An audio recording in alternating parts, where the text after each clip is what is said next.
Okay, good afternoon. This is Miss Pinky Mendoza, your OLC for ICT or Empowerment Technology. Okay, mag-screen share lang po ako para sa PowerPoint presentation natin. Okay, yan. Okay, static website. Kasi ang pag-uusapan natin is regarding sa mga web pages. May iba't ibang klase kasi or version tayo ng website or web pages. Okay? One of which is unang version, parang cellphone, di ba? May unang labas, may pangalawa hanggang sa naging touchscreen na. Okay? Sa website is meron din ganun. Okay? Ang unang version or we referred it as 1.0 or ang tawag natin dun kasi is static website. Okay? Also known as the flat web page or the stationary page or hindi po nagbabasa or pwede lang tayong magbasa dun sa page na yon. Okay? Ibig sabihin, ang gagawin natin is basa-basa lang, parang Wikipedia. Okay? Pagkabasa, click lang, pupunta tayo sa ibang link po. Hindi tayo pwedeng mag-interact, hindi tayo pwedeng maglagay ng emoji, okay? Or hindi tayo pwedeng mag-upload ng video or maglagay po ng picture kasi yan, static website siya or naka-stationary or hindi siya pwedeng gumalaw na website. Okay? Or hindi tayo pwedeng mag-interact sa website na yon. Pwede tayo lang mag-click para mapunta tayo sa another pages, pero as it is lang siya. Kung ano po yung nakita natin, yun po yung website na same feature or same din yung itsura niya. Okay. Pag sinabi namang dynamic, ito yung pangalawang version ng web pages natin. Okay? Kung may 1.0, yung improved version which is the 2.0 website. Okay? Ayan. We call that one as the dynamic web pages. Or it allows the user to interact with the pages instead of just reading the page. Okay? Hindi lang po natin binabasa yung page na yon. Kailangan or allowed po tayong mag-interact or pwede tayong makipag-usap dun sa page na yon. Parang ngayon, pwede tayong mag-chat, pwede tayong mag-react dun sa page na yon. It allows the user to use a web browser instead of just their operating system. Okay, ibig sabihin, pwede tayong gumamit ng Chrome or kahit anong browser para makapag-interact tayo. Okay, one example of the dynamic website or web pages is the social networking site. Okay, sa social networking site, okay, meron tayo pong is an online platform that allows user to create a public profile and interact with other users on the website. Okay, hindi ko na kailangan i-explain pa to. Ibig sabihin, may kanya-kanya tayo, di ba? Sino bang estudyante ang walang social networking site ngayon? Okay? Ano ba yung mga social networking sites natin? Yung Facebook, yung Instagram, yung Twitter. Okay, lahat po yun. Allowed tayong mag-create ng sarili nating page para dun sa web page na yon. Okay? Pwede tayong maglagay ng profile picture, ng timeline picture, meron tayong chat box para makapag-usap tayo or makapag-interact tayo sa ibang tao. Tapos pag may video or pag may nag-post, pwede tayong mag-react doon ng happy face or ng emoji or pwede tayong mag-react dun sa post na yon. Okay, yun po yung social networking sites natin. Okay, it belongs to website na 2.0 or we call that one as dynamic web pages. Ibig sabihin, pwede tayong makipag-interact dun sa page na yon. Okay, another example for dynamic website is yung mga blogs. Okay, ano daw po ba yung mga blogs? Blogs are regularly updated website. Ibig sabihin, pwedeng araw-araw, pwedeng weekly, pwedeng every other day, or pwedeng monthly. Basta regular na ina-update yung website na yon. Okay? Typically run by an individual. Okay? Pwede raw po siyang i-run ng isang tao or group of people para dun sa website na yon. Okay? It is written in an informal or conversational style. Kasi nga, nagkukwento siya kasi regularly ganito yung nangyayari sa akin. Okay, we call that one as the blogs po. Okay, pwede tayong mag-interact or pwede tayong mag-comment dun sa pinopost ng tao na yon. Okay, next is the wikis naman. Okay, third example for dynamic web page is wikis. A website that allows collaborative editing of its content and structure by the user. Ayan, collaborative. Ibig sabihin, ina-allow daw po na maraming tao ang pwedeng mag-update or maglagay ng content doon sa page na yon. Okay? For example, meron kang gustong pagkain, gusto mong i-share, pwede mong ilagay po doon sa wikis. Meron kang additional recipe, additional lugar na pwedeng magandang puntahan. Okay, we call that one as the wikis. Okay, kasi collaborative or maraming pwedeng magdagdag ng videos or maraming pwedeng magdagdag ng content sa loob ng page na yon. Okay, next is we have the video sharing sites. Okay, pag video sharing sites naman, alam nyo na to. Example nito is the YouTube. Okay, a site that lets people upload and share their video clips. Okay, ibig sabihin, pwede siyang mag-upload, pwede siyang mag-share ng videos sa public or mas maraming tao or sa mga invited guests niya. Okay, one example of which is yung YouTube natin.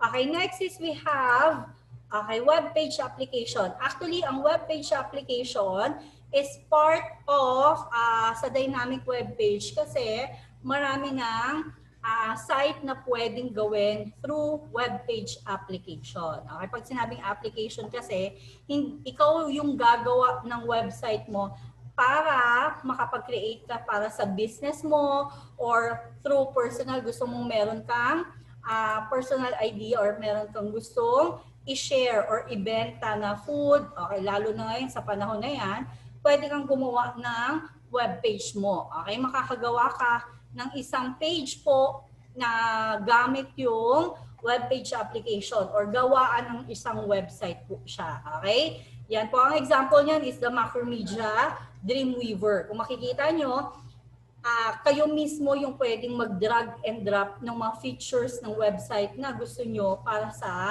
website nyo. Okay, next is we have the hosted service.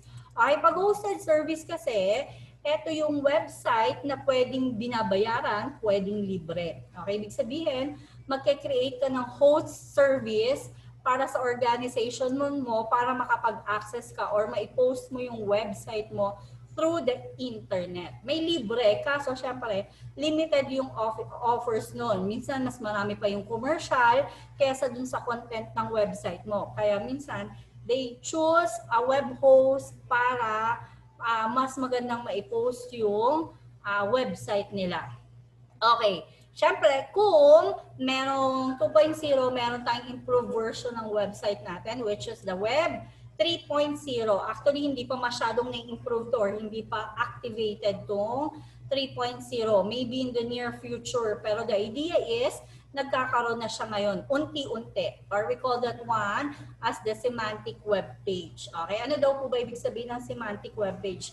Kinoin siya by the inventor ng World Wide Web, okay, which is the WW, si Tim Berners-Lee. Okay, according to the W3C or the World Wide Web Consortium, semantic web provides a common framework that allows data to be shared, reused across enterprise and community boundaries. Kasi the idea of the semantic website mo or web is depende sa kagustuhan ng bawat tao. Okay, for example, kumain ka sa isang lugar. Pagkakain mo dun sa lugar na yon, magko-comment ka, ay gusto ko yung ganitong food, gusto ko yung ganitong food. Kailangan i-save yon sa internet. Sa sobrang dami ng tao, okay, medyo mahirapan i-save. Kaya the idea is, ayan, medyo hindi pa masyadong na-improve. Okay? Yan po yung semantic website natin or web page natin na depende sa preferences ng bawat tao. Okay? Unti-unti siguro kasi sa dami ng laman ng website natin is hindi ma-handle yung bawat preferences ng bawat tao. Okay, next we proceed kung meron tayong version ng web pages 1.0, 2.0, 2.0 at saka yung 3.0. Yung 1.0 is the static website, 2.0 is the dynamic website, at yung 3.0 is the semantic website po. Okay? Ayan, next is, pasok tayo sa kasunod na week, which is information security. Okay, kasi minsan, hindi conscious kasi minsan ng mga tao ngayon na halos lahat ng information nila is gusto nilang i-post over the internet. Hindi kasi nila alam na, syempre, meron tayong kumakalat na hashtag, may kumakalat na sa Facebook or sa social media na kailangan mo i-share yung picture na ganito, kailangan mo minsan pakana lang yon ng mga taong kunin yung mga information regarding sa mga gumagamit ng website. Okay? Kaya you have to be conscious na hindi porket uso is makikiuso tayo. Kasi nga, the function of that, if the more you give information, is the more na makakakuha sila ng information regarding sa'yo. Okay? Especially yung mga pictures na ipinopost natin over the net. Kapag the idea is once you posted your picture over the internet is automatic, hindi na ikaw ang may-ari nun. Intindihin nyo yun ha? Hindi na kayo ang may-ari nun. Pag may-ari na yun ng Facebook. Okay, you get the idea? Okay, kasi nga, you save your picture over the internet, okay, lahat ng tao is pwedeng i-grab yung picture na yun. Okay, automatic yun. Na once you post your picture, matik na you don't own that picture at hindi mo pwedeng pigilan ng taong kunin yung picture na ipinost nyo po over the internet. Same thing with your information. Kaya girls, kindly be conscious posting your picture po over the internet. Okay? Yan. Yung sulat po, yung lahat ng information sa internet. Tapos para hindi maano yung ano natin, yung chain. Okay? Huwag pong gagawin yun ha. Kaya isipin ko muna kung ano po yung ilalagay natin sa website. Okay, mga information security. Full name, syempre, required yan minsan kapag nag-fill up tayo. Okay, pero, yan, not necessarily mag-fill up ng mga form na ganyan kung hindi naman po kailangan. Ha? Okay, yun lang. Kaya sana, wag pong basta-basta maglagay ng information na hindi naman po kailangan. Pero para pa kapag login ka, yan, pwede kasi di ba maraming trolls ngayon or marami tayong nakikitang hindi gumagamit or hindi naman talaga dapat ilagay yung buong pangalan natin as much as possible.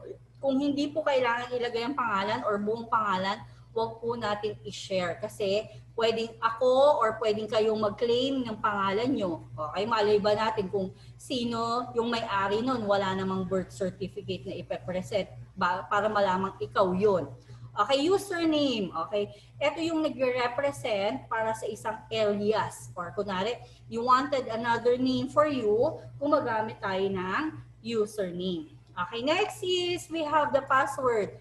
Okay, yung password is as much as possible, you have to be very conscious of giving your password kahit kanino, kahit kasi minsan, di ba, sa jowa natin ibinibigay yung username password natin. Kasi nga, syempre, sabihin natin, titiwala tayo sa boyfriend natin or sa girlfriend natin. Okay? Syempre, ang Facebook or yung ating social media is our personal. Okay? Ibig sabihin, hindi natin kailangan i-share yon. Okay? Kasi hindi naman natin matasabi na forever na kayo. Kaya as much as possible is you have to have your own password para sa bawat account na yon. Okay? Kung hindi ka masyadong ma-memorize sa mga password, isulat mo, pero hindi naman advisable na binibigay natin po yung password natin. Okay? Yung password daw po kasi is dapat combination, alam ko mandated na today, to use or to create their password with a capital letter, meron combination ng letters, numbers, at saka character. Okay? Hindi na ina-accept yung basta password na lang. Okay? Next is yung birthday. Okay, yung birthday is meron mga ibang information na required kasi nga, kaya po hinihingi yung birth date Dahil para malaman if you are over 18 years old or below 18 years old. Pero kung hindi naman po kailangan, huwag nang isulat.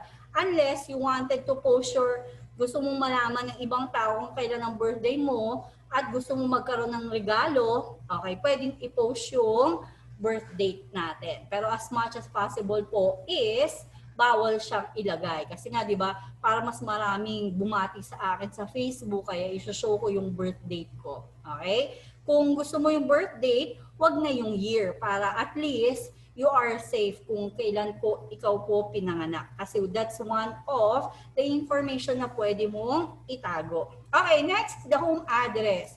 Yan. Siyempre, minsan, di ba, yabang-yabang tayo. Yung address natin is naka-show sa internet. Okay, naka-post. On the way or nandito ako sa airport. O, di ba? Yabang-yabang, yaman-yaman, pupunta ng Japan. Okay, pag in-announce mo kasi na on my way to airport, papunta ng Japan. Parang in-announce mo na rin sa madlang people. O, madlang people, walang tao sa bahay namin. Pwede kayong pumunta at kunin yung gamit namin.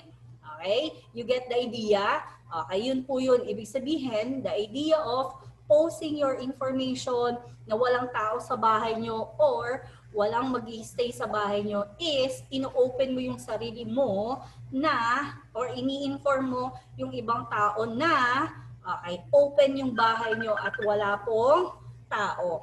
Okay? Ayan. Next is, wait lang ha.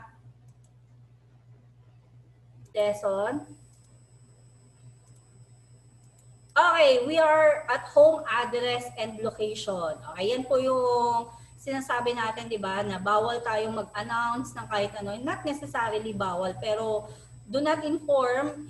Alam natin na may iwan sa bahay. Kung lahat po, so huwag na natin i-announce over the internet na, yan, especially ngayon. Kung ngayon, uuwi tayo ng probinsya, dahil sa malapit na yung undas, okay, wag na natin masyadong i-inform sa madlang people na walang tao sa loob ng bahay natin. Okay? Yun po, kahit na nakalock, syempre hindi pa rin natin ma-siguro. Okay, next is phone number. Yan. Yung phone number natin or yung cellphone number natin, kapag ipinost natin yan over the internet, ibig sabihin, ayan, parang imaginein mo yung cellphone mo or yung cellphone number mo is nasa billboard. Okay, nakakita na kayo ng billboard, di ba? Parang i-announce nyo sa madlang people na tawagan ka. Wow, dami mong friends. Okay, yun po, ibig sabihin, kapag pinost mo kasi, may possibility na pwede kang i-harass or i-threaten. Di ba minsan meron mag-a-announce sa'yo or meron magte-text sa'yo na, oy, bigyan mo naman ako ng load. Okay, or magpasa ka naman ng load, nasa nandito. At kailangan kung pasahan mo ko ng load. Okay? Or minsan, syempre, ihaharas ka, natatawagan ka, meron kang meeting or meron kang klase na imbis na nakaka-concentrate ka, may tumatawag sa'yo. Okay? Yun po yung hindi masyadong maganda or hindi kagandahan kapag pinost natin yung phone number natin. Okay, next is we have the email address. Sa email address naman, email natin is ina-identify yon to confirm kung tao ba talaga yung gumagamit ng website na yan. Or yung mismo, kaya minsan di ba may mga CAPTCHA, yan, that is to inform na hindi pala auto sagot or hindi robot or hindi po yung gumagamit nung website na yon.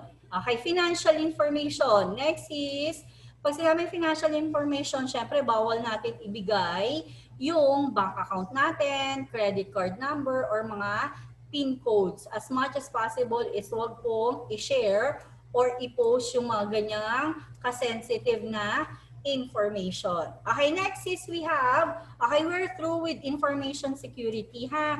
Okay, inuulit ko lang kasi kayo minsan kabataan, mahilig mag-post. You have to be very conscious yung mga information na sinishare natin over the internet.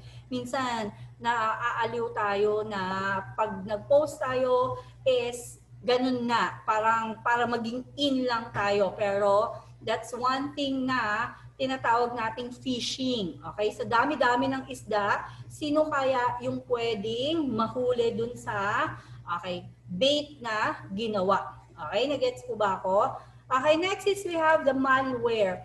Pag sinabing malware, isa siyang online threats. Okay? Ibig sabihin, not necessarily masisira yung computer natin, pero isa siyang threat na possible na pwedeng masira or makagulo sa atin. Okay? One of which is the virus. Okay, yung virus kasi is a program designed to interfere with your PC. Okay, ibig sabihin, nanggugulo lang siya. Okay, not necessarily magsha-shutdown yung computer natin. Pwedeng ma-interfere lang yung ginagawa natin. Pwedeng bumagal or pwedeng dumama yung files natin because of the virus. Maraming okay, yun po yung ibig sabihin ng virus. Okay? Next is yung worm. Yung worm is, ang virus kasi is pwedeng kumalat yan pa sa mga flash drive. Ang difference kasi nila is pag worm is kumakalat siya ng mag-isa niya. Kasi kumakalat ang worm over the internet. Okay, yung mga viruses yan na galing sa internet na naglalakad na lang siya kasi open space po or open yung pinto. Hindi katulad ng virus na minsan pag hindi mo nilagyan ng flash drive na may virus po, hindi ka malalagyan. Okay, pero ang worm po, basta meron kang internet at inopen mo yung door, katulad niyan puro sa mga email mo, not necessarily or hindi mo kilalang site, pag open mo, yan, may worm virus po siya. Okay, pag sinabi namang Trojan, okay, ito yung nagdi-disguise, okay, na kunwari antivirus siya or kunwari nakakatulong tong software na to, pero ang intention niya is makasira po ng files mo or ng computer natin. Okay? Parang galing yan sa kwento ng Trojan or yung Trojan horse na ginif ng mga taga-Greek papunta sa para mag-disguise. Pero yung loob pala ng Trojan horse is mga kalaban. Okay? Yun po yung ibig sabihin niyan. Kaya siya tinawag na Trojan horse. Nagdi-disguise siya as different program pero ang intention niya is magkalat po ng virus or sumira ng computer. Ang spam naman is, ang trabaho niya is hindi nakakasira actually.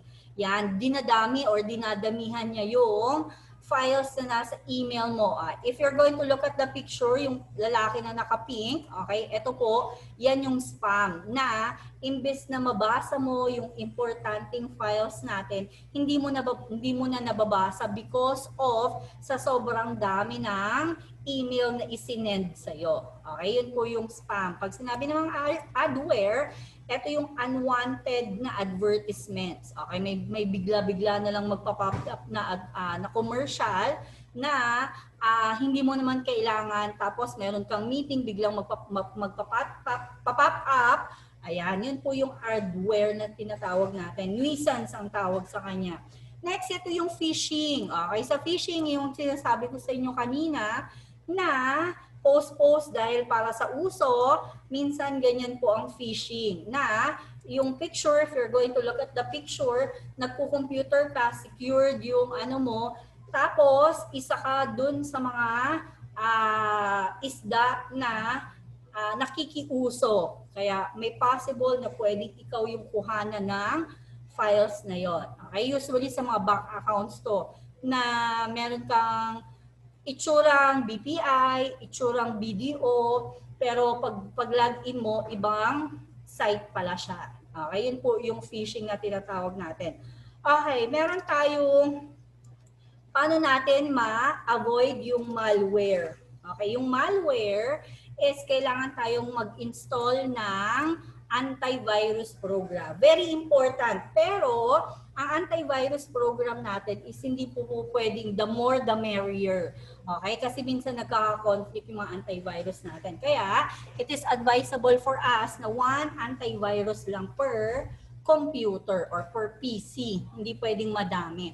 Okay, do not submit information Okay, to suspicious website. Siyempre, huwag tayong kung di natin kilala yung website na yon, huwag na natin i-open. Kung medyo nagdududa tayo, huwag na natin i-open. Okay, don't fall to obvious tricks kasi minsan, di ba, makikita naman natin na hindi maayos yung website na yun kasi minsan mali ang spelling, mali ang grammar. Okay, yan po yung mga obvious trick. Wag na tayo magpa-fall dun sa trick na yon. Okay, don't open spam emails. Don't open spam emails. Ibig sabihin, pag maraming emails, hindi naman natin kilala kung saan galing, wag na natin i-open kasi nga may possibility na maraming malware na pwede tayong makuha. Okay, do not click suspicious looking links. Okay, kasi nga maraming links over the internet na click here, diba? Or submit or makikita natin blink ng blink. O yan, minsan wag na natin i-click yun kasi nga possible na kung di natin alam kung saan siya pwedeng pumunta, huwag na natin i-click. Okay, read before you install. Kasi minsan, di ba, pag nag-install tayo, next, then finish. Okay, ang gagawin po is basa-basa ng konti para magkaroon tayo ng idea kung ano ba yung ini-install natin para alam natin kung ano po yung rules and regulations nila. Okay, do not download pirated contents. Okay, yan. Medyo ko dito sa download kasi syempre, di ba, sa dami ng movies available over the internet at open na siya. Dati kasi da-download mo pa. Ngayon nasa Facebook, click mo lang, pwede ka nang manood ng mga movies. Okay, kaya as much as possible, wag na natin i-download, panoodin na lang natin kagad. Okay, kung meron tayong ad blocker, install natin ad blocker para walang commercial tayong makikitang nagpa-pop up. Okay, next is, we have, masyado ba akong mabilis? Netiquette. Sa netiquettes naman, it is a short for network ethics. Okay, ibig sabihin, kung meron tayong ethics sa araw-araw, meron tayong netiquettes. Pang network naman siya. Isang rules and regulation para sa behavior natin sa internet. Okay, we have wala pala. Ayan. Okay. Ito yung mga kinds ng netiquettes natin. We have the formal netiquettes at saka yung informal. Pag formal, meron tayong strict rules that are imposed on online groups kasi may mga groups na pwede tayong salihan or chat room sa social media sites. Okay, yung mga bawal or hindi natin dapat ginagawa.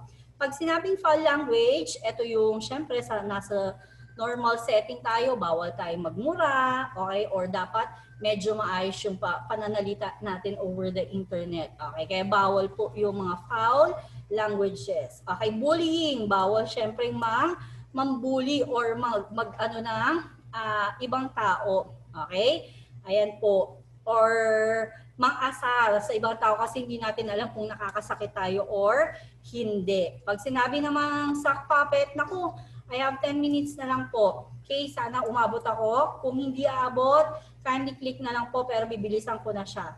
Okay, sock puppet, ito po yung term use para sa multiple accounts. Okay, minsan kasi, di ba, tayo basta meron kang email, may 10 kang email, makaka-create ka ng 10 Facebook account. Okay, yun po yung sock puppet. Pag spamming naman, maraming naglalagay ng email or nagsisend ng ano sa'yo. Okay, ng messages. Pag trolling, ito yung inappropriate or merong mga miyembro na sumisira or nakakasira, nagpo-post dun sa nang hindi maganda sa post mo. Kaya nga, di ba, uso tong mga trolling kasi hindi sila nakakatulong, nakaka-distress sila or nakaka-stress po sila. Okay, flame wars naman, ito yung communication, yung parang chat war na nangyayari, nag-aaway over the internet. Okay, kaya pinagbabawal po yan na wag tayong, kung mag-aaway tayo, doon na lang tayo sa personal or mag-PM tayo ng sarili, wag na over the internet. Okay, next is we have the plagiarism. Ito yung pagkukuha ng ibang tao. Okay, pwede siyang i-punish by law. Okay, pag plagiarism, syempre pag may gumawa, pwede mong gayahin, pero hindi mo pwedeng kopyahin. Okay? Ayan po, kasi pag kumikita ka na, yun na nangyayari, medyo na sa law. Pag piracy kasi is nagre-reproduce ka ng mga material na wala kang consent dun sa may-ari. Okay, that is piracy. Di ba parang movie, kumikita ka sa pagbenta ng movie, pero yung may-ari or gumawa nun is wala siyang kinita. Kaya that is piracy. Pag copyright naman, ito yung law na binibigay para sa para magkaroon ka ng karapatan dun sa original work mo. Okay? Informal etiquettes, ito yung nasa real world ka na, walang rules and regulation, pero ina-expect na dapat medyo maayos or dapat maayos ka over the internet. Okay? Yan. Yung mga mobile device etiquettes, medyo madami yan. Okay, bibilisan ko na lang. Bawal magsalita ng masyadong malakas dahil meron kang kausap, syempre, you have to be conscious na meron ding ibang tao na nakapaligid sa'yo. Kaya wag pong malakas ang boses natin. Okay? Making long phone calls. Kung nasa trabaho ka, syempre, di ba, bawal. Binabayaran ka magtrabaho tapos nakikipag-telebabad ka lang. Okay? Putting other party on loudspeaker. Syempre, di ba, yung kausap mo dahil minsan nabibingi ka na, gamit ka ng headset or gamit ka ng earphone para hindi nakikita o naririnig ng madlang people kung sino yung kung ano yung sinasabi nung kausap mo. Pati na rin ikaw. Okay? Medyo nakakahiya kung ganun po yung nangyayari. Using loud sound and ringtone. Siyempre, di ba minsan excited ka dahil maganda yung ringtone mo or minsan kapag naglalaro ka, magandang malakas. Pero siyempre, nakaka-annoy yun or nakakaasar yun sa ibang tao. Kung ikaw nasisihan, siyempre may mga ibang taong hindi sila masaya. Okay, playing music, videos, and games, ayan na. Same thing pa rin na huwag nating lalakasan. Kung gusto nating malakas, mag-headset na lang tayo. Pictures at saka videos ng live performance, syempre, di ba? Doon ka nga para manood, hindi ka naman nandoon para mag-video kasi minsan ang intention natin kaya tayo pumunta doon is to take picture para meron tayong souvenir pero nawawala na yung intention natin na kaya tayo nandoon para mag-enjoy, hindi para mag-picture or mag-take ng videos. Okay? Next is using phone in cinemas. Okay, syempre 'di ba, pag madilim sa sinihan, ayan, nakaka-distract, masakit sa mata kasi nga madilim. Kaya huwag gagamit po ng cellphone sa sinihan. Taking pictures and videos without asking permission. Siyempre nga naman, kung pangit yung itsura niya dun sa picture, kasi ipopost mo, ikaw lang yung maganda, nakakaasar yun, di ba? Kaya magpaalam po muna na pwede ko bang i-post yung picture na to kasi maganda ako dito, pero siya pangit. Siyempre, magdi-disagree siya.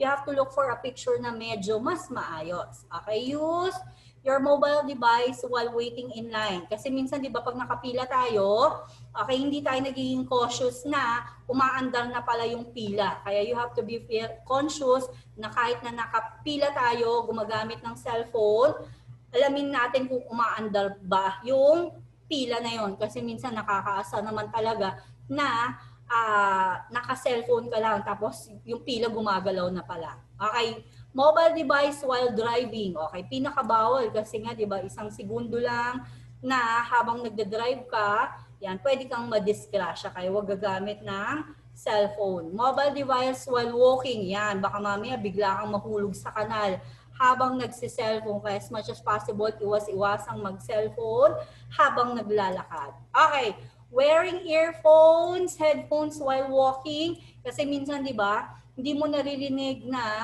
nagkakagulo na pala or tumatawid ka, may busina na hindi mo narinig dahil may earphone ka or headphone, conscious or you have to be conscious kasi nga, yan, pwede kang madisgrasya sa pagsusuot ng earphone or headphone. Yay! Last na. Using your mobile device in social gatherings. Okay, syempre minsan, di ba, kaya ka nga pumunta sa isang social gathering para magkakilala at maka face-to-face yung mga tao. Tapos ang gagawin mo lang is mag-cellphone. Nandun ka sa sulok at nagse-cellphone. Kaya for an etiquette sa mga kasama mo, you have to don't use your mobile phone while in a social gathering. Yay! That's all, folks. Naging 3 piraso na lang kami. If you have any question, i-PM na lang po ako. That's ends our discussion for ICT week 1 to 3 po. Okay, PM na lang ako if you have any question. I'll end na this meeting. Bye for now. God bless and see you sa susunod na Zoom invite namin. Okay, bye!